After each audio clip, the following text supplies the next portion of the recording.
ಲಕ್ಷಾಂತರ ರೂಪಾಯಿ ಕೊಟ್ಟು ಕಾರ್ಗಳು ತಗೋತೀರಾ, ಲಕ್ಷಾಂತರ ರೂಪಾಯಿ ಕೊಟ್ಟು ಬೈಕ್ಗಳು ತಗೋತೀರಾ, LED ಲೈಟ್ಗಳು ಎದ್ದದು ಹ್ಯಾಲೋಜಿನ್ ಬಲ್ಬ್ಗಳು ಹಾಕೊಂಡು ನೋಡೋರು ಕಣ್ಣು ಕುಕ್ಕಬೇಕು, ಎದುರುಗಡೆ ಬರೋರಿಗೆ ಕಣ್ಣೇ ಕಾಣಿಸ್ಬಾರ್ದು, ಆ ಥರ ಹೈ ಬೀಮ್ ಹಾಕೊಂಡು ಜಡ್ಕೊಂಡು ಹೋಯ್ತಾ ಇರ್ತೀರಾ, ಎದುರುಗಡೆ ಇವನು ಎಲ್ಲಾರ ಬಿದ್ದು ಸಾಯ್ಲಿ ಅಂತ.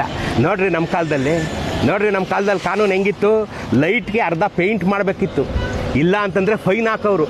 ಅದಕ್ಕೆ ಆಗ ಎಲ್ಲೇ ನೀವು ಗಾಡಿ ತಗೊಂಡ್ರು ಆ ಶೋರೂಮ್ ಅವರೇ ಸ್ಟಿಕ್ಕರ್ ಹಾಕಿ ಕೊಟ್ಬಿಡೋರು, ಕಾರ್ಗೆ ಆಗಲಿ ಬೈಕ್ಗೆ ಆಗಲಿ ಲೂನಾಗೆ ಆಗಲಿ. ನೋಡ್ರಿ ಇಲ್ಲಿ ಡಿಪ್ ಅಂಡ್ ಡಿಮ್ ಮಾಡೋದು ಗೊತ್ತಾ, ಜೀವನದಲ್ಲಿ ಡಿಪ್ ಅಂಡ್ ಡಿಮ್ ಮಾಡೋದು ಕಲ್ತಿದ್ದೀರೇನ್ರಿ? ಸಿಂಗಲ್ ರೋಡಲ್ಲಿ ಬರಬೇಕಾದ್ರೆ ಒಂದು ವಾಹನ ಪಾಸ್ ಆಗೋಕ್ಕೆ ಅನುಕೂಲ ಆಗಲಿ ಅಂತ ಲೈಟನ್ನು ಡಿಮ್ ಮಾಡಬೇಕು, ಆಮೇಲೆ ಡಿಪ್ ಅಂಡ್ ಡಿಮ್ ಮಾಡ್ಕೊಂಡು ಹೋಗಬೇಕು.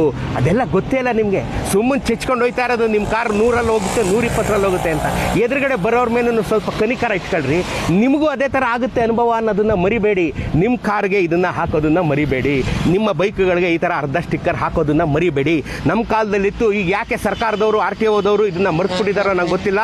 ಸರ್ಕಾರದವರೇ ಎಲ್ಲ ಕಾರುಗಳಿಗೆ ಬೈಕುಗಳಿಗೆ ಈ ಥರ ಅರ್ಧ ಸ್ಟಿಕ್ಕರನ್ನು ಅರ್ಜೆಂಟಾಗಿ ಹಾಕ್ಸಿ ನಮ್ಮ ಜನ ಹುಚ್ಚಿಡಿದವ್ರಂಗೆ ಗಾಡಿಗಳು ತಗೊಂಡು ಹುಚ್ಚೆತ್ತದವ್ರಂಗೆ 100-150 ಗಾಡಿ ಓಡಿಸಿ ಜನರ ಅಪಘಾತಕ್ಕೆ ಕಾರಣರಾಗಿ ಜೀವಗಳನ್ನ ಬಲಿ ಕೊಡ್ತಾವ್ರೆ. ಇದನ್ನು ಮೊದಲು ಮಾಡಿಸಿ.